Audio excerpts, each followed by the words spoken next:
okay, yes, it is a documentary about a video store that you probably never went to. And yes, it's another documentary about a video store. But hear me out. Kim's Video, the new documentary by David Redmon and Ashley Sabin, is amazing. Now, it's not necessarily technically amazing. It's not shot like Lawrence of Arabia. It's not star-studded. But the story that it tells, even if you've never heard of Kim's Video, is kind of amazing.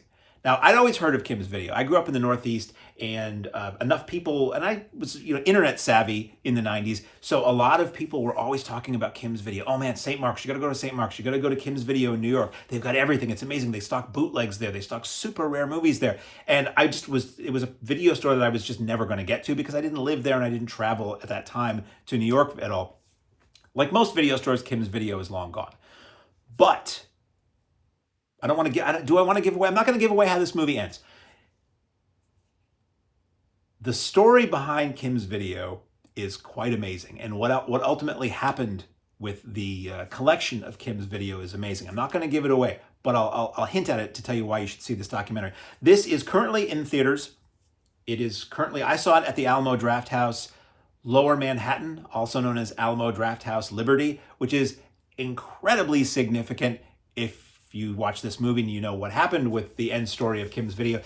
Kim's Video was this video store in New York, as I said, run by Mr. Kim, a Korean immigrant who came to America and opened up a successful laundry business and branched out. He loved movies. He branched out into opening a video store that became so successful that he ultimately had a chain of video stores in New York. And it was the place everybody wanted to go because, as I said, they carried the movies nobody else had. They got copies. They would do conversions of foreign tapes that you couldn't get here. They would get films that were never released. They would get bootlegs of hard to find things. They would get alternate cuts of things. It was this place that was a movie lover's dream. So that's why we all knew about this place and wished we could go. So I was going into this documentary on Kim's Video thinking, I want to know the story of this place. I want to see inside this place. I want to know as much as I can secondhand because I was never able to go there.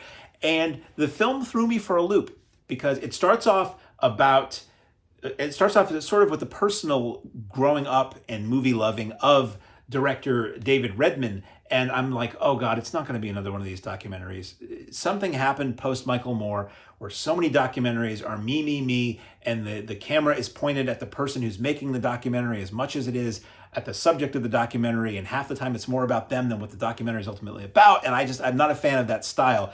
And the film, it uses that to great effect, but it's not about that. It tells the story of Kim's Video, and then not far into this film, they say, and then the final Kim's Video closed. And I'm like, this isn't a short. Where's this story going to go? Because they talked about the history of Kim's, but they didn't talk about it a lot. And I think by my watch, we might have like another hour of content left in this film. And boy, does he fill it, do they, I should say. David and Ashley fill it in a wonderful way. So yes, you get to all these looks at the inside of Kim's Video, and you get interview sound bites with former customers, former members at the video store. Because back in my day, to rent from a video store, you had to be a member, which basically meant that they had your information and your payment information so that if you broke something or made off with it, they would charge you for it. Former members, some famous, some not, former clerks, former people who shopped at Kim's Video. They amusingly mentioned that the Coen brothers had late fees, and one of the clerks was saying, when we closed the final store, one of my jobs was to go and collect the late fees from everybody that had accrued who hadn't paid them because we were closing up shop, and the Coen brothers had like a $600 late fee. And but then the movie goes on with what happened to the Kim's Video collection. I want to tell you a tiny part of it, but I'm going to let the movie tell the story because that's the best way to know this. What happened was, it was a collection of like 55,000 titles, some of which you really couldn't find much of anywhere else. And Mr. Kim really wanted this collection to go to a place. He wanted it to go to a place where the public still had access to it. So some kind of an archive, some kind of a college, university, something like that. And one way or another, this small town in Sicily, in Italy, became the place where this entire collection was sent, with the idea that it was going to be this archive, this institute in Italy. Anybody who was ever a member of Kim's Video could go there and rent movies for free from there. So if you wanted to go to Sicily if you happened to be in Sicily and you wanted to rent movies, you could get Kim's Video titles there like you used to in the old days. They would even put up accommodations. There'd be places where you could stay. So you could literally, the idea was that if you were a member of Kim's Video in America, you could fly to this little town in Sicily and basically stay there just so you could rent movies, which sounds insane.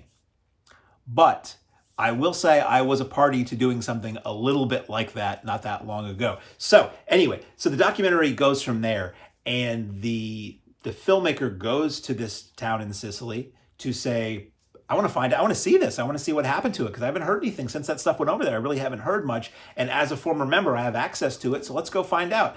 And the story gets weird and complicated and almost dark and criminal.